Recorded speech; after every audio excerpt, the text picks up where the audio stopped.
పరిశుద్ధ గ్రంథంలో నుండి కీర్తనల గ్రంథం 19వ కీర్తన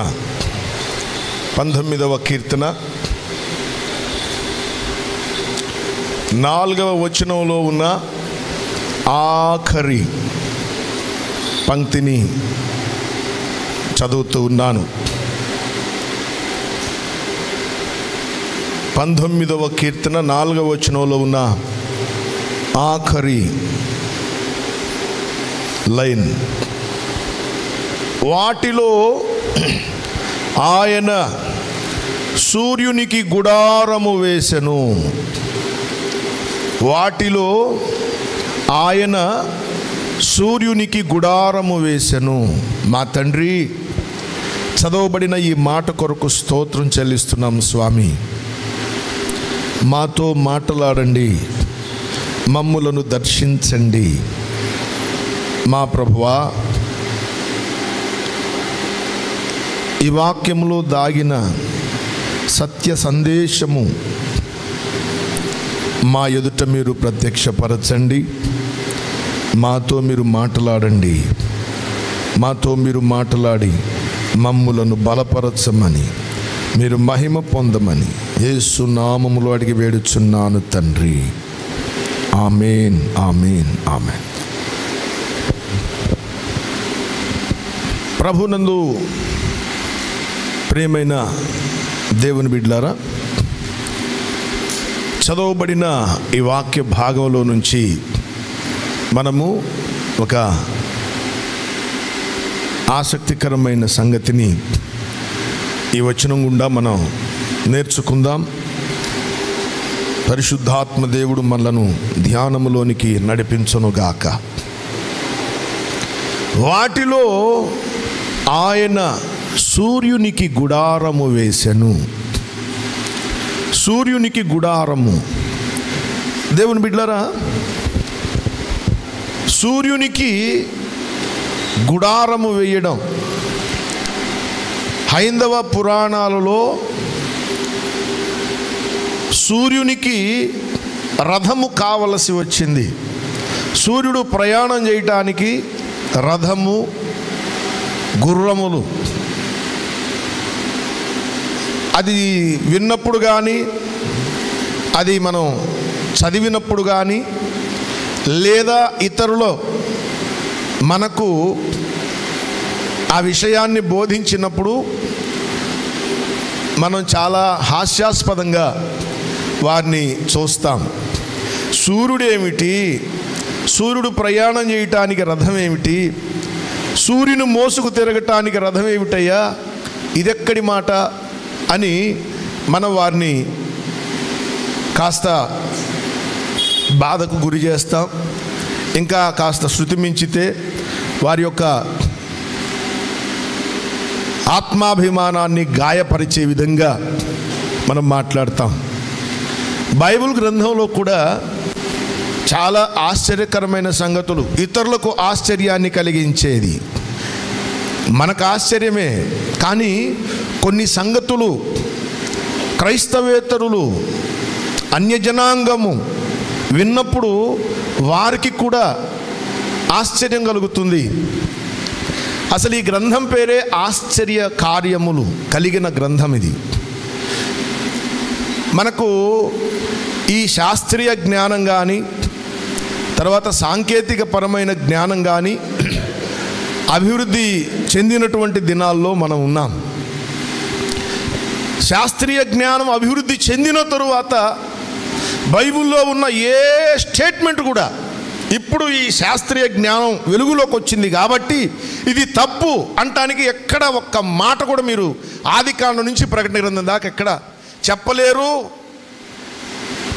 ఏమండి, ఇప్పుడు ఈ జ్ఞానం వచ్చింది కాబట్టి ఈ బైబిల్లో మాట తప్పైపోయింది అని చెప్పేది ఉండదు. ఉదాహరణకు భూగ్రహాన్ని గురించి ఎవడో పడగల మీద భూమి మోయబడుతూ ఉందని పురాణాల్లో చాలా కాలం చెప్పారు. ఆ తర్వాత గ్రీకు పురాణాల్లో భూమిని మోస్తున్నవాడు అట్లాస్, పాతకాలంలో అట్లాస్ అనే సైకిళ్ళు వచ్చేవి. ఆ అట్లాస్ సైకిల్ యొక్క సింబల్ ఏమిటంటే ఒక బలాఢ్యుడైన మనిషి భూమిని తన భుజం మీద మోస్తూ ఉండడం. అట్లాస్ అనేవాడు భూమిని మోస్తున్నాడు అని ఈ పురాణాలు చెప్పుకొచ్చారు.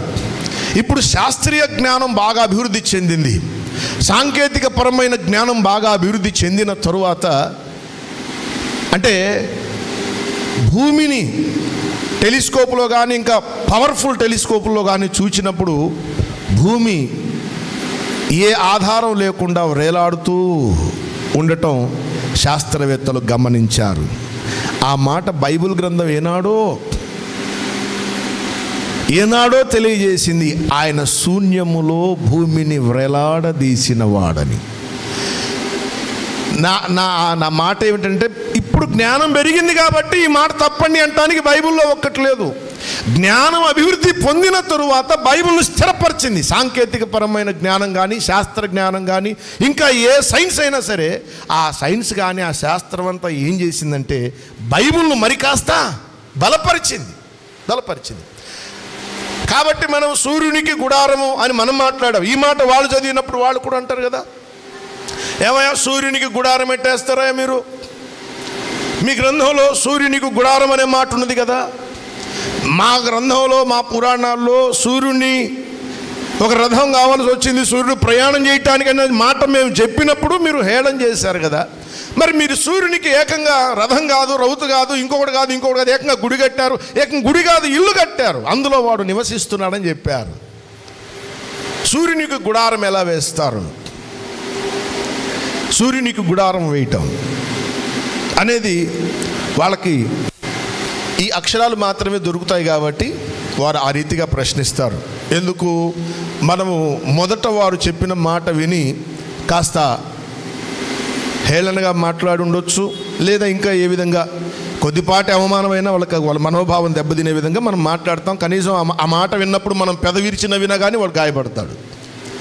ఇప్పుడు ఈ మాట వాళ్ళు చెప్తారనుకోండి, అప్పుడు మనం దీనికి ఏం జవాబు చెప్పాలి? బైబిల్ గ్రంథం అనేది అక్షరాల సముదాయం కాదనే మాట మనకు బాగా తెలుసు. ప్రతి అక్షరములో ఆత్మ ప్రవహిస్తూ ఉంది. ఆ ఆత్మ అక్షరాలలో ప్రవహించేటటువంటి ఆత్మ అర్థం కాకపోతే అక్షరం దూరంగా ఉంటుంది. అక్షరం మాత్రమే అర్థమైతే ఆ అక్షరం చంపేస్తుంది. అందుకు పౌల మాట అన్నారు, అక్షరము చంపును కానీ ఆత్మ జీవింపచేయును. అక్షరం చంపేస్తుంది కానీ నీకు ముందు పరిచయం అవ్వాల్సింది ఆత్మ. అక్షరాల్లో ప్రవహించే ఆత్మ ప్రత్యక్షం అవ్వాలి. ఆత్మదేవుడు ప్రత్యక్షం కాకనే సంఘానికే సరిగా ప్రత్యక్షం కాలేదు. అందుచేతనే ఇన్ని రకాల బోధలు వచ్చేసినాయి. విశ్వాసం అంటే ఇన్ని రకాల నిర్వచనాలు వచ్చినాయి. యేసు రాకడను గురించిన సంగతులలో ఇన్ని రకాల ఒకడు ఆయనేమో శ్రమలకు ముందు అంటాడు, ఒకడేమైనా శ్రమల తర్వాత అంటాడు, ఇంకొక ఆయన శ్రమల మధ్యలో అంటాడు. ఇన్ని రకాల బోధలు బైబిల్ చెప్పిందా అంటే చెప్పలేదు. మరి ఎందుకు వచ్చినాయంటే అక్షరాలు మాత్రమే కొందరికి పరిచయం అయినాయి. ఆత్మ అనేది బహు కొద్ది మందికి పరిచయం అయింది. అక్షరాలలో ఉన్న ఆత్మ బహు కొద్ది మందికి మాత్రమే పరిచయం అయింది. అందుచేత మనకు సందేశం అనేది దూరమయ్యింది, భావం అనేది దూరమైంది. ఆత్మ ప్రత్యక్షత లేకపోవడం చేత అక్షర ప్రత్యక్షత ఎగిరిపోయింది. అక్షరం ఒక్కటే దొరికితే చంపేస్తుంది, అక్షరము చంపును అన్నాడు పౌలు. కాబట్టి అక్షర సంపద మాత్రమే గాక అక్షరములలో దేవుని ఆత్మ పొదిగిన ఆ ఆత్మ అక్షరముల ప్రత్యక్షత మనం పొందుకోవాలి. ఇప్పుడు ఈ మాట చదువుతాను చూడండి, ఈ మాట చెప్తాను. వాటిలో ఆయన సూర్యునికి గుడారము వేసెను. దేవుని బిడ్డలారా, ముగ్గురు వ్యక్తులు కనిపిస్తున్నారు ఇందులో. ఇద్దరు వ్యక్తులు చాలా స్పష్టంగా కనిపిస్తున్నారు. వాటిలో ఆ మాట కాస్త ముందు ప్రక్కన పెడదాం. ఆయన సూర్యునికి, ఆయన అని పిలువబడిన ఒక ఆయన. రెండోది సూర్యుడు, మూడవది గుడారము. ఈ గుడారము వేసింది వాటిలో ఆయన గుడారం వేశాడు. వాటిలో ఆయన గుడారము వేశాడు. ప్రేమైన వాళ్ళరా, వారెవరు? వాటిలో అంటే ఏంటవి? అవేమిటి? ఆయనెవ్వరు? సూర్యుడెవ్వరు? గుడారం ఏమిటి? ఈ 4 విషయాలు త్వరగా చెప్తాను. ఈ మాటలు మనకు అర్థం కావటానికి 4వ వచనం మనం ఆఖరి పంక్తి చదివాం. ఇప్పుడు దానికి పైనున్న పంక్తి దగ్గరకు వస్తాం. లోక దిగంతముల వరకు వాటి ప్రకటనలు బయలు వెళ్ళుచున్నవి. గమనించారా? లోక దిగంతముల వరకు అంటే దిగంతం అనే మాటకు అర్థం అంచు అని. దిగంతం అనే మాటకు అర్థం చెప్పుకున్నామా? అంచు అంటే లోకపు అంచు వరకు దాని యొక్క ప్రకటన బయలు వెళుతుంది అన్నాడు. అంటే లోకములో ఈ అంచు మొదలుకొని ఆ అంచు వరకు ప్రకటన బయలు వెళ్ళుతుంది అన్నాడు. అంటే ఇప్పుడు వాటిలో అన్నాడు కదా, అవి ఏం చేస్తున్నాయంటే అవి చేస్తున్న పని ఏమిటి అంటే ప్రకటన చేస్తూ ఉంది అన్న విషయం అర్థం అవ్వాలి మనకు. అవునా? ప్రకటన చేస్తూ ఉంది. వాటిలో ప్రకటన చేసే వాటిలో గుడారము అన్నాడు.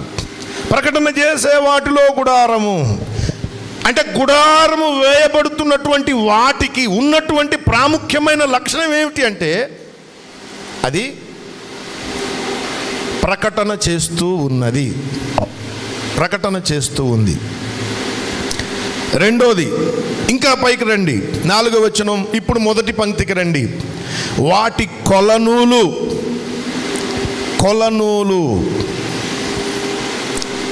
భూమి యందంతటా వ్యాపించుచున్నది. కొలనూలు అనేది ఒకటి ఉంది. ఇప్పుడు ఈ కొలనూలు దాని యొక్క కొలనూలు అనేది భూమి అంతటా వ్యాపించుచున్నది. కొలనూలు అంటే అర్థం ఏమిటి?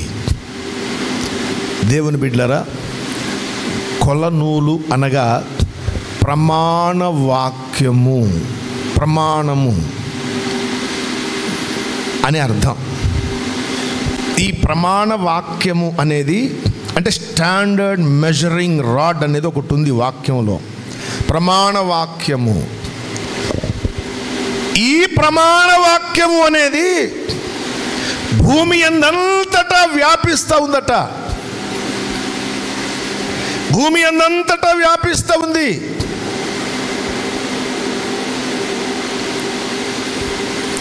మీరు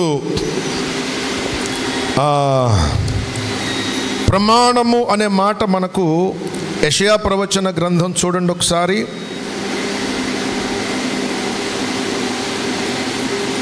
8వ అధ్యాయము 20వ వచనం చదువుతున్నాను. ధర్మశాస్త్రమును ప్రమాణ వాక్యమును విచారించుడి, ఈ వాక్య ప్రకారము బోధించని ఎడల వారికి అరుణోదయము కలుగదు. ఈ ప్రమాణ వాక్యమును అనుసరించి బోధించని ఎడల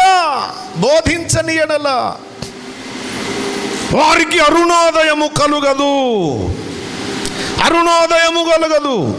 అంటే ప్రమాణ వాక్యము, ఈ ప్రమాణ వాక్యము అనేది ప్రకటన ద్వారా భూమి అందంతటా వెళ్ళినట్టయితే అప్పుడు భూలోకములో ఉన్న వారందరికీ ఈ ప్రమాణము అంటే ఈ వాక్యము, ఈ కొలనూలు భూమి అందంతటా వ్యాపించటం వలన భూలోకములో ఉన్నటువంటి వారికి అరుణోదయం కలుగుతుంది.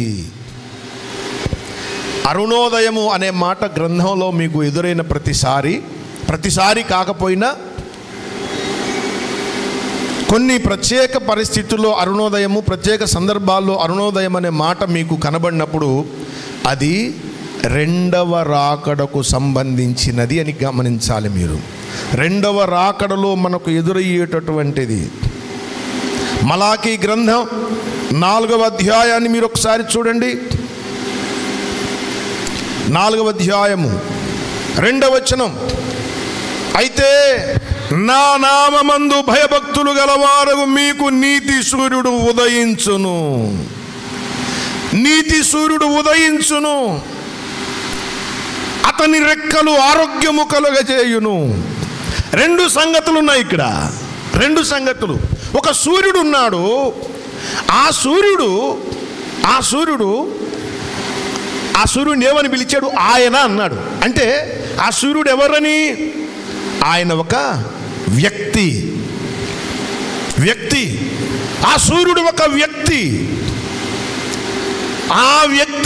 ఆ సూర్యుని వలన ఏం కలుగుతుంది అంటే అరుణోదయము కలుగుతుంది, సూర్యోదయము కలుగుతుంది. సూర్యోదయమును అరుణోదయము అంటారు. అరుణోదయము. ఈ అరుణోదయం ఏమిటి అంటే ఈ ప్రమాణ వాక్యము భూమి యందంతటా, ఈ కొలనూలు భూమి యందంతటా వ్యాపించడం, దీని ప్రకటన లోక దిగంతముల వరకు ప్రకటించబడటం జరిగింది. ఆ ప్రకటన అనేది దేనిని అనుసరించిన ప్రకటన అనగా ప్రమాణ వాక్యమును గూర్చిన ప్రకటన. అది సంగతి. ఇప్పుడు మీరు 19వ కీర్తన మీరు ఇప్పుడు చూడండి. 19వ కీర్తనలో ఏమేం మాటలు ఉన్నాయో చూడండి. వాటిలో ఆయన సూర్యునికి గుడారము వేసెను. అవేమిటో చెప్తా ఉన్నాను. వాటి లక్షణాలు ఏమిటో చెప్తున్నాను. ఆ లక్షణాలు ఏమిటి? లోక దిగంతముల వరకు వాటి ప్రకటన బయలు వెళ్ళెను. ఇవి భూమి యొక్క ఈ అంచు మొదలుకొని ఆ అంచు వరకు ప్రకటన చేస్తూ ఉన్నటువంటిది అని మొదటి సంగతి తెలిసింది. రెండోది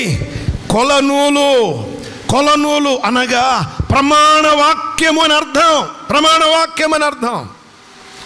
దేవుని బిడ్డలారా, ప్రమాణ వాక్యము అనేది సరిగా నేర్చుకోవాలి సంఘం. ప్రమాణ వాక్యం అనేది సరిగా నేర్చుకోవాలి. ప్రమాణ వాక్యాన్ని అనుసరించిన బోధ లేనట్టయితే సంఘానికి అరుణోదయం కలుగదు. మన సంఘానికి లేదా ఇంకా భూమి మీద ఏ సంఘమైనా సరే మనం అనుకుంటాం గొప్పగా సంఘం అయితే బాగా లక్షలాది మంది ఉండొచ్చు, వారి సంఘాన్ని దేవుడు దీవించునుగాక. నేను దానికి వ్యతిరేకం కాదు. కానీ దానిని బట్టి సంఘం ఎత్తబడదు. దాన్ని బట్టి సంఘం ఎత్తబడక కొలనూలు భూమి యందంతటా దీని ద్వారా ప్రకటన జరిగితే అప్పుడు అరుణోదయం కలుగుతుంది. నేను చేసే బోధ అది, నేను పడే ప్రయాస అది. ప్రజలకు అరుణోదయం కలిగించే విధంగా అబద్ధం మాట్లాడను. సత్యవాక్యమును అబద్ధమును ఎప్పటికీ బోధ చేయను. చాలామంది వాళ్ళ వాదాన్ని గెలవటానికి రకరకాలుగా మూర్ఖంగా మొండిగా వితండం వాదం చేస్తుంటారు. నేను అడుగుతాను, మీరు ఇంత మొండి వాదం చేయటం ఎందుకు? కాస్త మీ అహాన్ని తీసి ప్రక్కన పెడితే సత్యం మీకు గోచరం అవుతుంది, అరుణోదయం కలుగుతుంది. మీ అహం వలన అరుణోదయం అడ్డుపడిపోతుంది, అరుణోదయానికి అడ్డైపోతుంది మీ అహం. కాబట్టి ప్రేమైన వాళ్ళరా, అరుణోదయము మనకు కలగాలి. సంఘానికి రెండవ రాకడ ఉదయము, సూర్యోదయము, నీతి సూర్యుని యొక్క ఉదయం కలగాలి అంటే మనము ప్రమాణ వాక్యము కొలనూలును అనుసరించినదై ఉండాలి. సత్యము దేవుడు కొలతేసి ఇచ్చాడండి. కొలనూలు, కొలబద్ద అంటాం. బట్టల షాప్కి వెళ్ళామనుకోండి, బట్టల షాప్కి వెళ్ళినప్పుడు మీరు వస్త్రం కొనుక్కోవటానికి వెళ్తారు. వెళ్ళినప్పుడు ఆయన ఏమడుగుతాడు? ఇప్పుడు చీరలు అంటే ఈ ఎంత అవసరమో అది అంతే పెడతారు. కానీ పురుషులు కానీ ఇంకా ఇంకా ఇంకా ఇతరులకు వెళ్ళాలంటే ఖచ్చితంగా మీకు షర్ట్ ఎంత పడుతుంది అని అంటాడు. ఎంతో కొంత వస్త్రం ఇవని అంటామా? లేదుగా. అక్కడ ఏముంటుంది? కొలబద్ధం ఉంది. అట్లాగే వాక్యంలో కొలనూలుంది. ఎర్రని నూలు, శిలువ రక్తమును గూర్చిన ప్రమాణ వాక్యము అని అర్థం. ఎర్ర నూలు అనగా ఆ నూలు భూమి అందంతటా వ్యాపించాలి. సంఘము ద్వారా, సంఘ కాపరి ద్వారా, సంఘములో ఉన్న విశ్వాసుల ద్వారా. అది లేనప్పుడు నీకు బోల్డ్ మంది ఉన్న ఉపయోగం ఉండదు. దేవుని బిడ్డలారా, బాగా గమనించండి. సంఘానికి ప్రస్తుతం కరోనా వలన నష్టపోయిన వాటిలో అన్నింటికంటే మొట్టమొదట సంఘం అనే నేను భావిస్తున్నాను. ఎందుకంటే సమీప భవిష్యత్తులో ఇంకా ఎన్ని నెలల పాటు సభలు జరగవో అర్థం కాదు. ఇప్పటికీ బహిరంగ సువార్త సభలు ఆగిపోయినాయి, సభలు నిలిచిపోయినాయి. మార్చి 22వ తేదీ మొదలుకొని ఈనాటి వరకు ఒక్క బహిరంగ సువార్త కూటం లేదు. ఎన్ని సువార్త సభలండి, ఎన్ని పోస్టర్లు కనపడేవండి, ఎంత నిలిచిపోయింది. ఇప్పుడు రాబోతున్న రేపు జనవరిలో జరగబోయే సభలు ఉన్నాయి. పెద్ద పెద్ద సంఘాల వాళ్ళకి అనుమతి లేదు. పోనీ మనకుందంటే మనకు లేదు, అనుమతి లేదు. బహిరంగంగా, సామూహికంగా, బహిరంగంగా సభలు నిర్వహించే అవకాశం లేకుండా పోయింది. ఎంత దారుణం. మీకు ఆరాధించాలన్న ఆశ ఉంది, కానీ భయం ఉంది లోపల. ఆ గుంపులో కూర్చుంటే ఏమన్నా అయిద్దేమోనని ఆ భయంతో కొంతమంది ఆందోళన చెంది రాలేకపోతున్నారు. నేను మిమ్ములను స్వస్థపరచు యెహోవాని నేను బోధ చేయాలి సంఘానికి. కానీ మీకు జలుబు ఉంటే రావద్దు, జ్వరం ఉంటే రావద్దు, రానియొద్దని ప్రభుత్వం వారు ఆంక్ష పెట్టేశారు. లోపల ఉన్న ఆరోగ్యవంతులకు చెప్పాలా నేను స్వస్థపరచు యెహోవాను నేనని? ఎంత ఉల్టా అయిందో చూడండి. అపవాది అల్టిమేట్లీ వాడు ఏం చేయాలని కూర్చున్నాడంటే, వాడు చేసిన ప్రతి కార్యాన్ని బట్టి పరిచర్యకు నష్టం కలగాలన్నదే వాడి యొక్క అంతిమ లక్ష్యం. గుర్తుపెట్టుకోండి. ఆంధ్ర రాష్ట్రం యొక్క ఆర్థిక స్థితిగతి బాగాలేదు, ప్రపంచం యొక్క పోతే పోయింది ఆర్థిక స్థితి. మళ్ళీ వస్తుంది, ఇప్పుడు కాకపోతే ఇంకొక 2 సంవత్సరాల కన్నా వస్తుంది. కానీ సంఘం తిరిగి మరలా కుదురుకోవడానికి ఎంత సమయం పట్టాలండి? ఎంత సమయం పట్టాలి? అది ఆలోచన చేయాలి. ఎలాంటి పరిస్థితి ఉన్నా సరే శిలువ రక్తమును గూర్చిన ప్రకటన, ప్రమాణ వాక్యము, అందులో మాత్రం కల్తీ ఉండటానికి లేదు. ఏ తెగులైనా సరే కొలనూలే. స్తోత్రం. గట్టిగా చెప్దాం హల్లెలూయా. ఏదైనా సరే దేవుని వాక్యమునకు మించినది లేదు. ఇంకొక మాట కూడా చెప్తున్నా, దీనిని అడ్డు పెట్టుకునే దేవుడు తన ప్రత్యక్షతను బయట తీసుకొస్తాడు. గుర్తుపెట్టుకోండి. ఆది నుండి అపవాది వేసిన ప్రతి ఆటంకం మీద దేవుడు నిలబడి కార్యం చేస్తాడు. అర్థమైందా? దేవుని వాక్యాన్ని ఆపగలిగినోడెవడు? భూమికి తన ఆజ్ఞను ఇచ్చువాడు ఆయనే,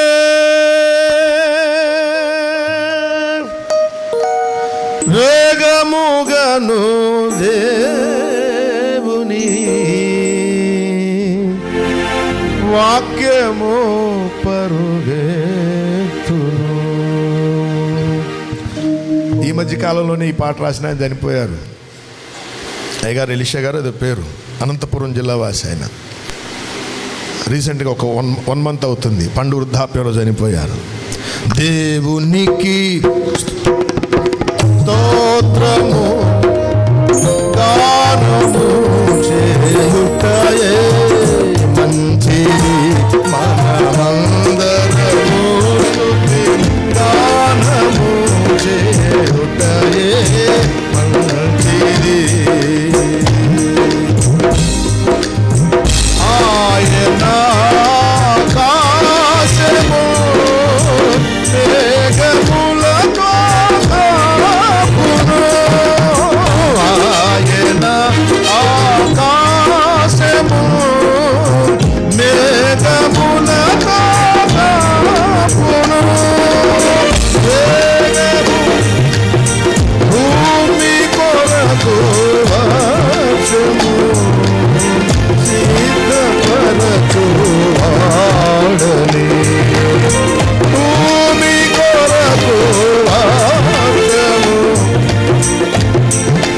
పరచు వాడని భూమికి స్తోత్రము గానము చేయుటయే మంచిది మనమందరము స్తుతి గానము చేయుటయే మంచిది.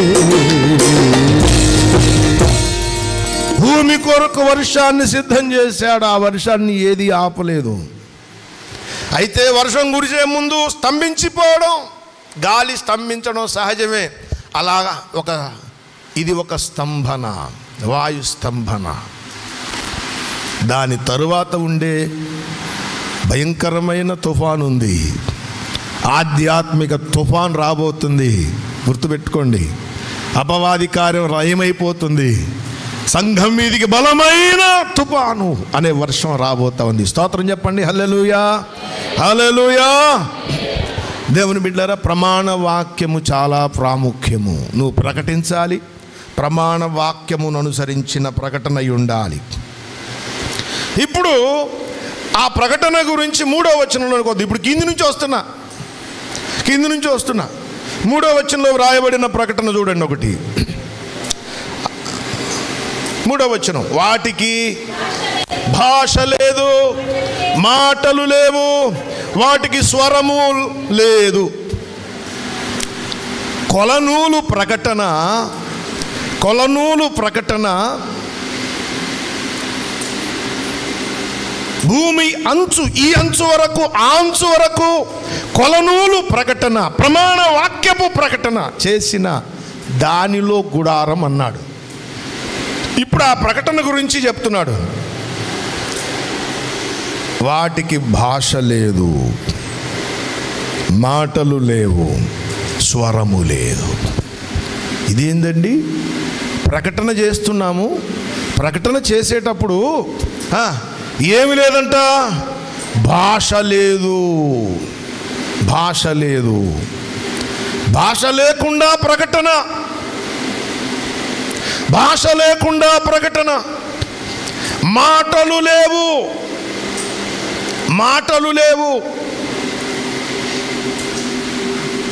అంటే వానికి స్వరం, మాటలు లేవు, అన్నీ సైగలే. సైగ చేయాలన్నా కానీ స్వరం ఉండాలి. మాట రాకపోవచ్చు, అతడు మోగవాడై ఉండొచ్చు, కానీ స్వరమే లేకుండా ఉండదు. కోప్పడాలంటే ఒక రకమైన అరుపరుస్తాడు మాట లేనోడు. మెత్తటి ప్రేమ వాని మీద కురిసినప్పుడు అప్పుడు వచ్చేటువంటి స్వరం వేరు, అప్పుడు వచ్చే స్వరం వేరు. మాటలు లేకపోయింది, కనీసం స్వరంతోనైనా సరే సైగ చేయొచ్చు. ఒక వస్తువు తీసుకురాయన్నప్పుడు ఏదండి అంటుంటాం కదా, అంటే అక్కడ మాట లేకపోవచ్చు. కానీ విషయం ఏమిటంటే ఇక్కడ స్వరమే లేదు. స్వరమే లేకుండా ప్రకటన. భాష లేకుండా ప్రకటన చేయొచ్చు, నోటి మాటతో ప్రకటన చేయొచ్చు. నోటి మాట లేదన్నాడు. మాట లేకపోయినా సంజ్ఞల ద్వారా సువార్త చేయొచ్చు, కానీ అసలు స్వరమే లేదన్నాడు. స్వరం లేకుండా, మాట లేకుండా, భాష లేకుండా ప్రమాణ వాక్యమును గూర్చిన ప్రకటన ఎలా చేస్తామండి? భాష లేకుండా, మాటలు లేకుండా. భాష లేకపోయింది. చాలామంది మాట్లాడుకుంటున్నారు కానీ వాళ్ళకు లిపి లేదు. భూమి మీద చాలా భాషలు ఉన్నాయి, కానీ ఇప్పటికి కూడా లిపి లేని భాషలు ఉన్నాయి. లిపి లేని భాష ద్వారా వాళ్ళు మాట్లాడుకుంటారు, కానీ అసలు స్వరమే లేదంటున్నారు కదా. అసలు స్వరమే లేదంటున్నారు. ఆలోచన చేయండి దేవుని బిడ్డలారా. భాష లేకుండా, మాట లేకుండా, స్వరం లేకుండా కొలనూలు భూమి ఎందంతటా ప్రకటన ద్వారా వ్యాపిస్తూ ఉన్నది. భాష లేకుండా ఎట్ట ప్రకటన చేయాలి? ఇప్పుడు మాటలు లేకుండా ఎట్ట ప్రకటన చేయాలి? స్వరం లేకుండా ఎట్ట ప్రకటన చేయాలి? ఇప్పుడు సిలువను గూర్చి నేను మాట్లాడాలి అంటే, యేసు ప్రభు వారి యొక్క ప్రేమను గురించి మాట్లాడాలంటే, యేసు ప్రభు వారి యొక్క ఓర్పును గురించి మాట్లాడాలంటే, ఆయన క్షమను గురించి మాట్లాడాలి అంటే ఎట్లా మాట్లాడతామండి? నోటి ద్వారానే ప్రకటన చేస్తున్నాను, దానికి భాష ఉంది, మాట ఉంది, నాకు స్వరం ఉంది. మరి ఎట్లా మాట్లాడాలయ్యా? స్వరం లేకుండా ఎట్లా కొలనూలు గురించి ప్రకటన చేయాలి? స్వరం లేకుండా ఎట్లా, భాష లేకుండా, మాటలు లేకుండా సిలువ రక్తమును గూర్చిన ప్రకటన, సత్య వాక్యము, ప్రమాణ వాక్యము ఎట్లా బయలు వెళ్ళాలి అంటే ఇప్పుడు ఇంకా పై వచనానికి రెండో వచనం, పగటికి పగలు బోధ చేయుచున్నది, రాత్రికి రాత్రి జ్ఞానము తెలుపుచున్నది. పగటికి పగలు బోధ చేస్తుందట, రాత్రికి రాత్రి జ్ఞానం తెలుపుతుందట. ఇంకా పైకి రండి. ఇప్పుడు 1వ వచనం, ఆకాశములు దేవుని మహిమను వివరించుచున్నవి, అంతరిక్షము ఆయన చేతి పనిని. దేవుని బిడ్డలారా,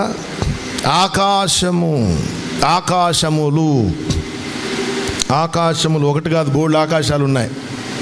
మనోళ్ళు 7 ఆకాశాలు అంటారు, 7 భూములు అంటారు. 7 భూములు అనేవి మన పరిధిలో ఉన్నటువంటిది. ఇంకా బోళ్ళు 7 కాదు, 14 భూములు, 14 సౌర కుటుంబాలు ఉన్నాయి మన చుట్టుపక్కల. 14 సూర్యుళ్ళు, 14 సూర్యుడి మీద ఇంకొక పెద్ద సూర్యుడు ఉన్నాడు. ఆ పెద్ద సూర్యుడు లాంటి వాళ్ళు బోళ్ళు ఉన్నారు. అలాంటి పెద్ద సూర్యుడిని కలిపితే ఒక గెలాక్సీ, ఒక స్టెల్లార్ సిస్టమ్, అనేక స్టెల్లార్ సిస్టమ్స్ కలిస్తే ఒక గెలాక్సీ.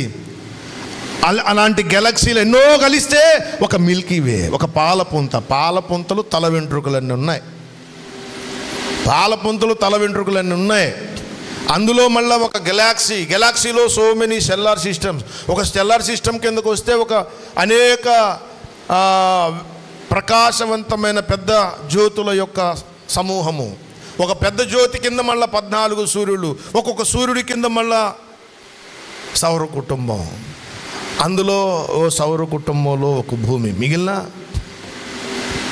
14 సూర్యుడి మీద ఉన్న సూర్యుని గురించి కృష్ణుడు నోరు తెరవమనగానే నోరు తెరిచాడంట. వెన్న తిన్నామంటే తిరో అంత నోరు తెప్పి అన్నట అనగానే అందులో వెన్న బదులు ఏం కనపడినాయి? భూములు గుండ్రంగా ఉండ్రాలు తిరిగినట్టు తిరుగుతున్నాయట. అప్పుడే బాపురే 14 భువన భాండంబులు గరిన ఒక వెంటనే మైండ్ పోయిందంట. నా జన్మ ధరించింది అయ్యా అనుకుందంట ఆవిడ. ఇవన్నీ అందులో కూడా చెప్పబడిన సంగతి. ఆకాశాలు బోల్డ్ ఉన్నాయి. ఇక్కడ ఆకాశములు అనగా దేవుని యొక్క సంఘము అని అర్థం. సంఘములు దేవుని మహిమను వివరించుచున్నవి. రెండోది, అంతరిక్షము ఆయన చేతి పనిని ప్రచురపరుచున్నది. అంతరిక్షము అనేది కూడా దేవుడు తన సంఘమునకు పెట్టిన మారు పేరు. ఇప్పుడు పగటికి పగలు బోధ చేస్తుంది. ఏమని బోధ చేస్తుంది? ఇది పగలని. రాత్రికి రాత్రి జ్ఞానం చెప్తుందట. ఏం జ్ఞానం చెప్తుంది? ఇది రాత్రి అని. నేను అడుగుతాను ఇప్పుడు మిమ్మల్ని, ఇది పగలని ఎవరు చెప్పారు మీకు? పొద్దున్నే ఎవరు చెప్పారు మీకు ఇది పగలని? తెల్లవారింది కదండి. తెల్లవారితే నీకు పగలైందా? ఒక్కోసారి వర్షం బాగా ముసురు బట్టి ఇంకా చీకటిగానే ఉంటే మనం అనుకుంటాం ఇంకా తెల్లవారలేదేమో అని అనుకుంటాం. తెల్లవారింది అనేటువంటి సమాచారం ఎట్టొచ్చిందంటే వెలుగు వచ్చేసింది. తెల్లవారింది, చీకటి పడింది అని ఎట్టో అనుకున్నావు. చీకటి పడి అది రాత్రిని ఎట్ట అర్థమైంది నీకు? చీకటి కనపడింది. చీకటి వచ్చేపాటికి రాబోతున్న కాలంలో పగలు 3వ భాగం రద్దు కాబోతుంది. పగలు 3వ భాగం రద్దు అవుతుంది. అంటే చీకటి పెరుగుతుంది. అంటే పగలు మొత్తం ఎన్ని గంటలు చెప్పండి నాకు? పగలు ఎన్ని గంటలు? దానికి కూడా జ్ఞానం కావాలా? దానికి కూడా పెద్ద ఎన్ని గంటలమ్మా? ఉదయం 6 నుంచి సాయంత్రం 6 అంటే ఎన్ని గంటలు మొత్తం? 12 గంటలు. 12 గంటల్లో 3వ భాగం వేయండి. అప్పుడు 3వ భాగం అంటే ఎంత? 12లో 3వ భాగం ఎంత? 4. ఆ 4 తీసేస్తే ఎన్ని గంటలు? 12లో 4 పోతే 8 8 8. ఓ సారీ, నేను 8 అనుకున్నాను. 8 గంటల పగలు ఉంటుంది. 8 గంటలు అంటే మనం నిద్రపోవటానికి ఎంత అవకాశమో అర్థమైందా? ఎక్కువసేపు నిద్రపోవటానికి. శుభవార్త, దేవునికి స్తోత్రం. ఎప్పుడయ్యా సమయం అని అనుకోబోడు, వస్తుంది సమయం. అది పగలు తగ్గిపోతుంది. తగ్గిపోగా అప్పుడు 16 గంటలు చీకటి అయిపోతుంది. 16 గంటలు రాత్రి అవుతుంది. 16 గంటలు రాత్రి అయినప్పుడు అదంతా రాత్రి అంటాం. సమయాన్ని బట్టి తెల్లారిందని అనం. ఎందుకు? పగలు కనపడగానే మనకు అర్థమైపోయింది ఇది పగలని. చీకటి కనపడగానే ఇది అర్థమైంది. చీకటి కనపడగానే ఇది చీకటి అన్న సంగతి అర్థమైపోయింది. ఆ రీతిగా నేను పగలును అని ఏ భాషలో చెప్పింది మీకు ఇది పగలు అనేది ఏ భాషలో, ఏ మాటలో, ఏ స్వరం వచ్చి మీకు చెప్పింది ఇది పగలని? ఎవ్వరు చెప్పలా, అయినా అర్థమైంది ఇది పగలని. చీకటి పడగానే ఇది రాత్రి అనుకుంటున్నాం. ఇది రాత్రి అని, ఇది నైట్ అని ఇంకొక భాషలో రకరకాలుగా ఎవరు చెప్పలేదు. మీకు ఎవరు వచ్చి ఇవ్వండి చీకటి వచ్చిందండి ఇది రాత్రి అండి అని ఎవరైనా చెప్తున్నారంటే ఎవరు చెప్పలేదు. మరి ఎలా తెలుసుకున్నావు? స్వరం లేకుండానే, భాష లేకుండానే, మాట లేకుండానే ఇది పగలని తెలిసిపోయింది, ఇది రాత్రి అని తెలిసిపోయింది. ఆ రీతిగా భాష లేకుండా, మాటలు లేకుండా, స్వరం లేకుండా ప్రమాణ వాక్యమును గూర్చిన ప్రకటన భూదిగంతముల వరకు వ్యాపించినట్టయితే అందులో గుడారం వేస్తానన్నాడు. అది సంగతి. అందులో గుడారం. ఈ గుడారము ఎవరేస్తున్నారు? ఆయన వేస్తున్నాడు. ఎవరికి? సూర్యునికి. సూర్యుడు నజరేయుడైన యేసు. ఆ సూర్యునికి గుడారము వేస్తున్నవాడు ఆయన. పరిశుద్ధాత్మ దేవుడు సూర్యునికి గుడారమును నిర్మిస్తూ ఉన్నాడు. తండ్రి యొద్ద నుంచి పరిశుద్ధాత్మ దేవుడు దిగివచ్చి ప్రస్తుతము సూర్యుడు నివసించుట కొరకు గుడారమును నిర్మిస్తూ ఉన్నాడు. ఆ గుడారము ఎవరికి అంటే నీతి సూర్యుడైన యేసుక్రీస్తు ప్రభువారికి. ఎవరిని ఆ గుడారంగా నియమిస్తాడంటే ప్రమాణ వాక్యమును భాష లేకుండా, మాట లేకుండా, స్వరము లేకుండా చూపించగలిగిన వాళ్ళలో ఆ గుడారం వేస్తాడు. భాష లేకుండా, మాట లేకుండా, స్వరము లేకుండా ప్రకటన అనగా అది ప్రవర్తన ద్వారా సువార్త ప్రకటన. అది సంగతి. ప్రవర్తన ద్వారా సువార్త ప్రకటన. మనం నోటితో ప్రకటన చేస్తాం కానీ మన ప్రవర్తన ప్రకటన కాదు. ఏ భాష, ఏ మాట, ఏ పలుకు లేకపోయినా మనము పత్రికలము కామా. పత్రిక తీసుకొని అలా ఎవ్వరు మాట్లాడకుండానే మీరు అలా చూసుకుంటూ వెళ్తుంటే నిన్న జరిగిన సంగతి అంతా మీకు అర్థమైంది. ఎవ్వరు భాష ఎత్తి మాట్లాడలేదు, మాటలతో చెప్పలేదు, స్వరం లేదు, కానీ లోపల నిలబడ్డాయి. అలాగే మనము నడిచి వచ్చినటువంటి ఆ మార్గములో మనము వేసిన అడుగుల గుర్తులు అక్షరాలవుతున్నాయి. గుర్తుపెట్టుకోండి. మనం వేసి వచ్చిన అడుగులు ఉన్నాయి కదా, ఆ అడుగు జాడలు అక్షరాలు అయిపోతున్నాయి. ఆ అక్షరాలను చూచినప్పుడు నీ ప్రవర్తన తెలిసిపోతుంది. మీ ప్రవర్తన చూడగానే దేవుని బిడ్డలారా, యేసును గురించిన ప్రకటన నోటితో ప్రకటన కంటే నక్షత్రము ప్రకటన చేసింది యేసుక్రీస్తు ప్రభువారు వచ్చినప్పుడు.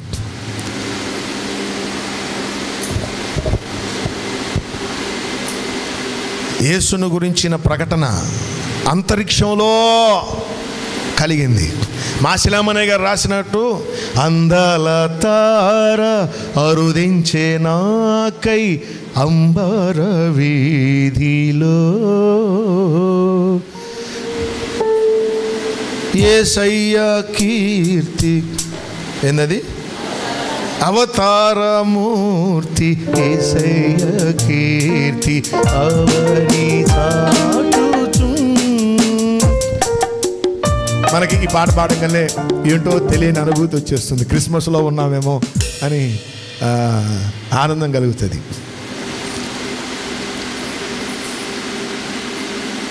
నక్షత్రం మాట్లాడకుండా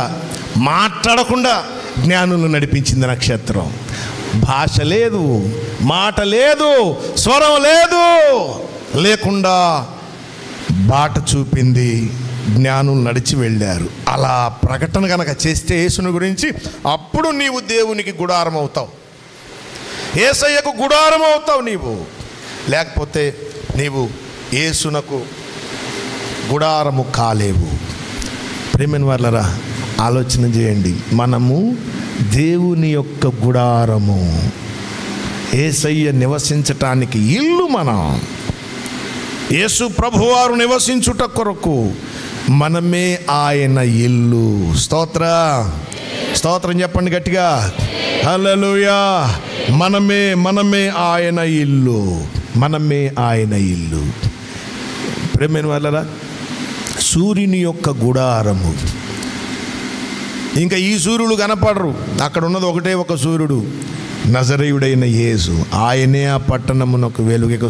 సూర్యుడు లేని, చంద్రుడు లేని, చీకటి రాత్రులు లేనే లేని ఆ దివ్య నగరిలో కాంతులను విరజిమ్మెదవా నా యేసయ్యా. ఆ దివ్య నగరిలో కాంతులను విరజిమ్మెదవా నా యేసయ్యా. సియోనులో స్థిరమైన పునాది నీవు, సియోనులో స్థిరమైన పునాది నీవు, సంఘ ప్రతిరూపము పరమ యెరూషలేము, సంఘ ప్రతిరూపము పరమ యెరూషలేము. సౌందర్య సియోనులో నీ మనోహరమైన ముఖము దర్శింతును. సౌందర్య సియోనులో నీ మనోహరమైన ముఖము దర్శింతును. నీతో నివాసము నిత్యము ఆనందమే, నీతో నివాసము నిత్యము ఆనందమే. సియోనులో మైన పునాది నీవు, సియోనులో స్థిరమైన పునాది నీవు. నీ మీదే నా జీవితం అమర్చుచున్నావు, నీ మీదే నా జీవితం అమర్చుచున్నావు. సియోనులో స్థిరమైన పునాది నీవు, సియోనులో స్థిరమైన పునాది నీవు.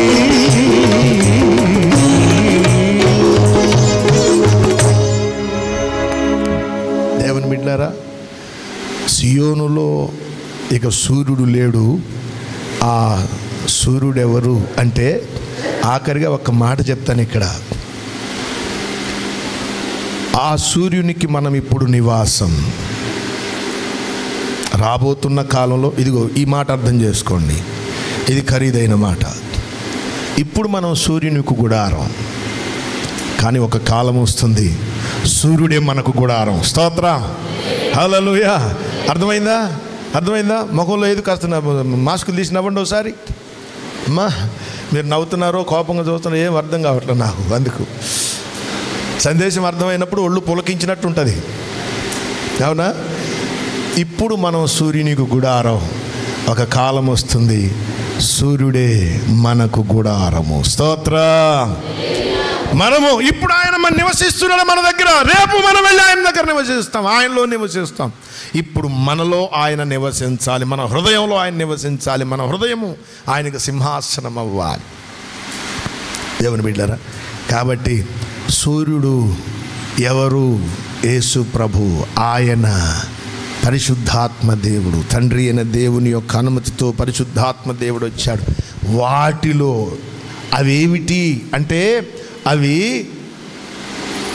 ప్రవర్తన ద్వారా సిలువను గూర్చిన ప్రకటన, సత్యవాక్య ప్రకటన. ఈ అంచు మొదలుకొని ఆ అంచు వరకు ప్రకటించేటటువంటి వారు సూర్యునికి గుడారం. అటువంటి గుడారముగా మనలను ప్రభు ఇక్కడ చేరిన మనలందరినీ సూర్యునికి గుడారములుగా మనల్ని మలచునుగాక. ఆమేన్. దేవుడి వాక్య భాగము దీవించునుగాక.